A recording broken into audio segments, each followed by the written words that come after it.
So let's look at the proceedings today and look at also the withdrawal of all fraud and corruption charges against Crime Intelligence head Dumisani Khumalo and 6 co-accused. We're joined by security strategist Andy Mashaile. Good evening to you, Mr. Mashaile, and thank you so much for your time. So I'm going to start perhaps not with what took place this morning. Let's start now with just what we've seen from Lieutenant-Colonel Deenadayalan Govender. He speaks about the fact that he's being targeted. He says that, he's unfairly targeted and even claims that he's actually a man that would have been, there would have been attempts to try and coerce him to really just put the spotlight again on the KwaZulu-Natal Provincial Commissioner, that is Lieutenant General Madlanga Commission, and also put some of the blame on him for what would have taken place in KwaZulu-Natal as far as some of the killings are concerned. When you look at him as a witness so far, definitely no doubt he's going to be quite crucial, but what have you deduced so far? Bongiwe, good evening to you and the magnificent production crew in the production room. One, for the fact that he came out guns blazing, speaking to the issue of him being coerced into throwing the provincial commissioner under the bus, speaks volumes of the heat that General Madlanga created for a number of individuals that have come before the commission, including the minister and many others. Two, Bongiwe, what I have picked up is if a man has to explain how the money came into his account, let us follow the money, and if the money trail leads to the door of wrong people, prosecute that individual. If the money is not leading to the door of wrong individuals, do further investigation to determine the source and give him an opportunity to explain. Three, Bongiwe, what I have picked up from Colonel Deenadayalan Govender in terms of the allegations that were put to him against him by Bevan's father, I saw him explaining himself chronologically in a way and manner that speaks to dismantling the allegations against Bevan's father and the allegations that he got money from a rival gang member to execute Bevan. I am certain that Bevan's father must produce or will produce evidence that speaks to the issues of leading to the execution of Bevan, as well as the money trail that he alleges that was given to Dena Govender. What does it tell us, especially because he speaks about the IPID and he speaks about Len John and how, they have a relationship. He says that he's very cordial towards him. It's a working relationship, that is. But also at the same time, he then, led the commission to listen to that particular exchange when it comes to that telephone call. So when we look at what has come out so far from the IPID side and to where we are currently, what does it say about some of the tensions that continue to simmer there? Bongi, what it says is a number of things. One, it speaks about the relationships that would be informed by money, power, corrupt activities, and it would also speak of those individuals that have been mentioned in terms of the business that they are involved in, ultimately leading to an outcome that has led to a divergence in terms of the evidence that has been brought up by Dena Govender, the IPID representative, as well as Bevan's father, when speaking to the issue of the execution and the trail and the evidence that he has gathered, speaking to the allegations that he's putting before the commission to test.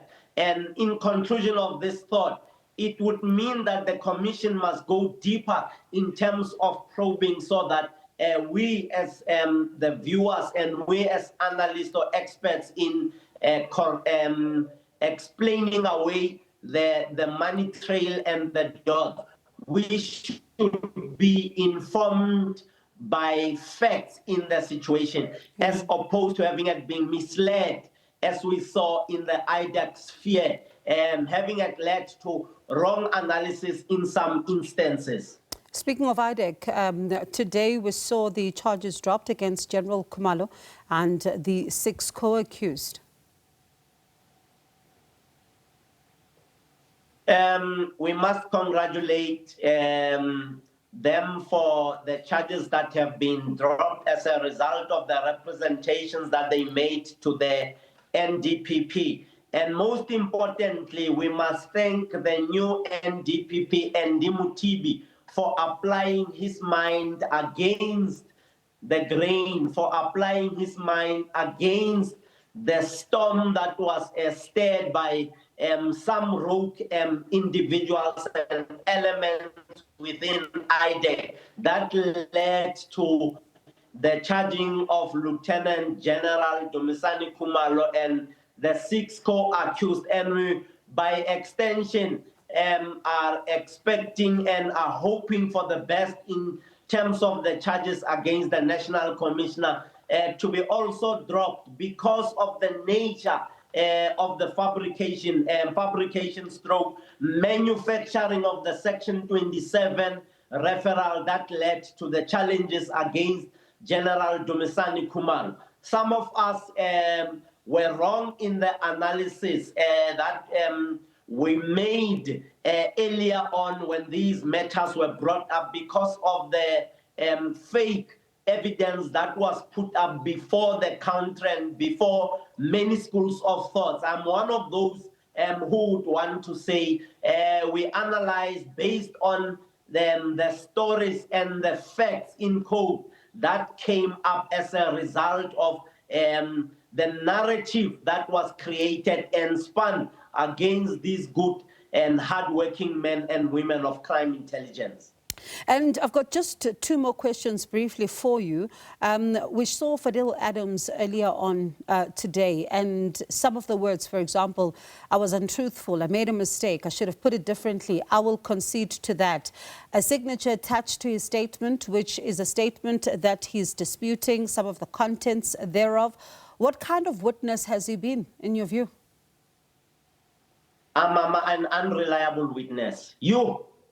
I'm pulling the yo from the bottom of the pit of my stomach. How do you say to the commission, please allow me to correct myself? Under oath, you wrote that statement, and you took an oath to tell the truth and nothing else but the truth in front of the commission and the people of this country. How then do you backtrack and say you forgot to tell the commission that General Lushaba's matter was not in the envelope that you were there, that you presented and that you claimed you found under the door, and you only do that when you are pressed?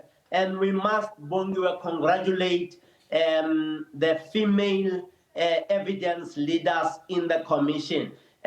Yes, I take my hat off to mothers women in authority, particularly in this commission, and we have seen them doing a marvelous and significant job of extracting the truth when it was covered by a lot of dark and pickup. Thank you to the evidence leaders, and most importantly, this commission must continue beyond its date of expiry around November. Let's give this commission 4 or 5 more years for them to unearth the debt, so that in the SAPS reset, we begin the reset from a clean field and a clean vector of leadership. In about 30 seconds, very briefly, the drug bust in Musina.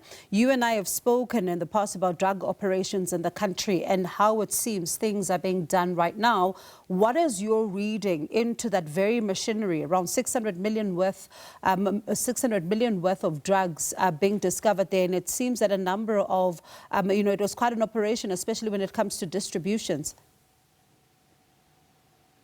A well-set-up distribution channel coming from a well-conceived strategy, coming from in smart and wonderful intelligence that the operators of this business, this illicit business, have put up. Also from a manufacturing and strategic positioning, we can tell, Bongiwe, we have a lot to do when it comes to crime intelligence. And now that we speak about Operation Prosper, maybe we should not see the boots on the ground, but see DI on the ground. DI would be defense intelligence, an equivalent of crime intelligence in these spaces, so that you can move and strike unknown and unseen in your support of crime detection and crime combating.